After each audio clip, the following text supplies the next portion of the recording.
Hey guys, welcome back to MMA Library. Today in MMA and UFC news, Conor McGregor posts a picture on Instagram of him landing a body shot on Floyd Mayweather with the caption, "I accept."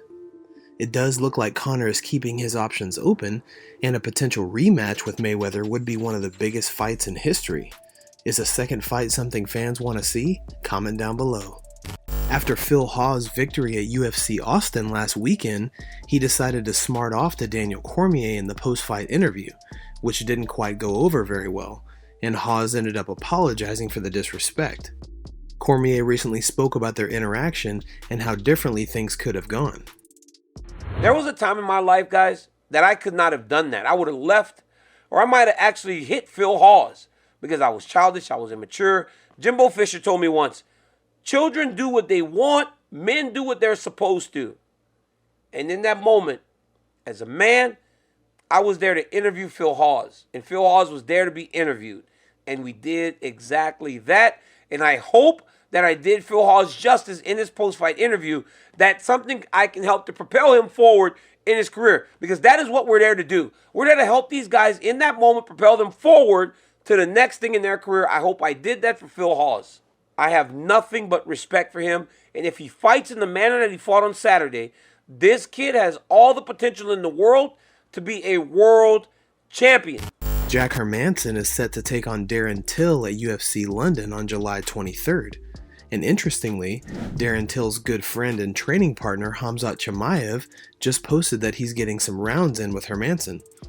As odd as this sounds, Khamzat did face Hermansson in a grappling match late last year, which he won. No one knows exactly why Khamzat would be training with his teammate's opponent, but nonetheless, here's the training footage of Khamzat posted yesterday.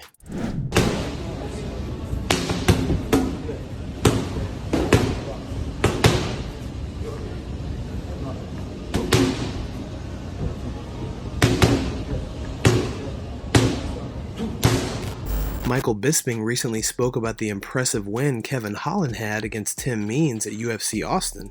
Bisping talks about the submission Holland caught Means in and how much of a star he's become. 81-inch reach at welterweight. 81 at welterweight. No wonder he can lock up those darce chokes. Such an advantage in terms of strikes as well, jabs, all the rest of it. The man's excited. The man is very, very excited. I'm telling you, he said he's going to be a champion one day. I mean, it's a tough division, but he's a star. There is no question about it. Kevin Holland is a goddamn star. The way he talks, the way he fights, the way he handles himself. He's a cool customer. He's fan-friendly. He's good-looking. He's ripped as fuck. He never has a shirt on, and he's stopping crimes. I mean, where would the world be right now if that $12.99 bottle of aftershave did not get returned to the shelves? The world would be in disarray. Yeah, I mean, balance sheets would be undue. The corporate heads of CVS would be rolling and be all to do. Oh my God. And the other side of it, he's only 29 years old. Yeah, 29, still a young man, still a long career ahead of him. I didn't know he was a black belt in Brazilian Jiu-Jitsu. We said that Saturday night under Travis Luter, which Travis is no joke, you know what I mean? So that's legitimate to be a black belt under him. I didn't know that. I knew he had a background in Kung Fu, and that's kind of what got him started on his martial arts journey, but I didn't know he was a BJJ black belt. So when you put that with everything else that he's got, all those natural attributes, the height, the length, and the swagger, you know, in life and in the cage, and when chasing down would-be criminals. I mean, it's unreal. Demian Maia recently did an interview with MMA Fighting and says that he would bet that Charles Oliveira beats Islam Makhachev or Khabib Nurmagomedov because of his guard game. Maia said that in order to beat that type of fighter that has such strong top control, you need a guy with the skill level on the ground of Oliveira. If there's a man to beat that type of fighter, it's Charles, because Charles has a good guard game. You have to have a good guard to beat someone like that, enough guard to at least survive, but also be offensive, to be dangerous there. Charles has that. Charles is a dangerous fighter for that type of fighter, not to mention he's dangerous on the feet. It's kind of the same strategy when I fought Ben Askren. I was taken down and was working right away. You can go for a sweep or a submission during the takedown, not that you can't be off your back, but you don't want to be there early. And your opponent has too much energy to hold you and steal rounds. I had this drill back when I fought Ben Askren. He'd take me down, and I would go for the ankle, a triangle, a sweep. You know, I still do these drills to this day. But I think you have to be the type of fighter Charles is to beat someone like that. If you don't have jiu-jitsu, you don't beat these guys. I would put my money on Oliveira to win if he gets paired up against Makhachev next. I'm not a betting guy, but I would. Isreal Adesanya explains why he'll never fight in his home country of New Zealand ever again, and how the media there don't really consider MMA a traditional sport. Not a traditional sport. All these Kiwi bureaucrats like to use, they don't really shine as much a light on it. That's why we're here in Australia, because your media actually is more MMA friendly than Kiwi media. Even though we have guys who actually look after us, Chris Reeves, Ravinda, and some people from Sky Sport, it's not as hailed like the way you guys hail it, like the way you hail your champions, So this is something that I feel like they're missing out on. And when it's like 20 years down the line, some people will kick themselves and be like, man, we should have really put our best foot behind these guys. We shouldn't have tried to break up their camp while they were in camp, while the other teams were being able to have isolated camps. We shouldn't have been doing that. I feel like they're going to kick themselves. And yeah, that's why I said to myself, because of the way they treated Dan and my team, I will never, ever fight in New Zealand ever again. That's why if I was ever going to do a stadium show again, I'll do it in Australia instead. He was then asked about a potential fight with Jon Jones and said that there's no fight with someone who's not fighting. Any potential fight there between you and Jon Jones? You should move up and wait first.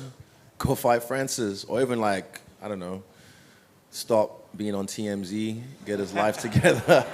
And then, this is facts, so I might say anything that's not true. Just get his shit together first, like DC said, and stop fighting again, because there's no fight if someone's not fighting. I'm the one fighting. I'm staying active. I'm moved up in weight, not just talking about it. I'm going to do it again, and I'm, cementing my own legacy. So, I'm just worrying about me right now. That's the main thing. Daniel Cormier says that Jorge Masvidal has to fight someone who's climbing the ranks, like a Kevin Holland or Sean Brady, in order to get back into title contention again. Jorge Masvidal is going to find himself in a position now he's going to be fighting guys that have a little bit less name value than what he has fought before. Just very recently, and I don't know, maybe the producers can whisper this into my ear, he was arguing with somebody online, but he told them that they weren't worthy of the fight because they're not known. I'm not exactly sure who it was, but Masvidal was going back and forth with someone, and I believe that it has to be someone at that level. It's going to be a rising contender, a guy like a Sean Brady. A guy like those types of guys that are on their way up. Maybe a Kevin Holland, right, who is now starting to make some waves at 170 pounds. He's going to have to start fighting guys that are on the way up. I just think that right now, because of the 3 losses in a row and the way in which he has lost, it's time for him to either rebuild by beating these young up-and-comers, or you start to open the door for some of these young guys to break in to the top 5. So I'm saying a young guy. I'm saying a Kevin Holland. I'm saying a Sean Brady, like one of those up-and-coming contenders that need an opportunity to stand across from one of the best in the world. Chael Sonnen said on his podcast recently that even though Alexander Volkanovski is talking about moving to 155 to challenge for the lightweight title, he still has a third fight with Max Holloway. Chael also says that he, along with a lot of others, thought Volkanovski lost the first 2 fights to Holloway, which is why he believes we're seeing a part 3. It's a big statement. It caught me a little bit off guard. I was a little bit surprised. Dana isn't generally so open to champions leaving the division, but when he gains a certain level of respect, and boy, if anybody deserves it, right, it's Volkanovski. I have Kamaru Usman as the current best fighter in the world. I have Volkanovski as number 2. Because I'm actually not as interested in what Volkanovski is going to do if he wins. I'm more interested in what Volkanovski is going to do if he doesn't win. It's a very interesting concept, because as great as I am willing to admit that Volkanovski is, I think he lost both fights to Max. That's my own opinion. And I'm not bullish on the first one. That was a close one. The second one was very clear to me. To me, it was 3-2. And I only bring that to you because that is relevant. Even though nobody's speaking about the fact that a lot of people are with me and a lot of people think Max won those 2 fights, even though that's not being talked about, it's the whole reason we're seeing part 3. The scorecards were close in both fights, and it'll be interesting to see how Holloway makes adjustments to leave it out of the judges' hands. and how Volkanovski can either get the finish or win decisively. We'll be keeping an eye on this. Guys, thanks so much for watching. Don't forget to like and subscribe for all the latest MMA and UFC news today, and we'll see you in the next video.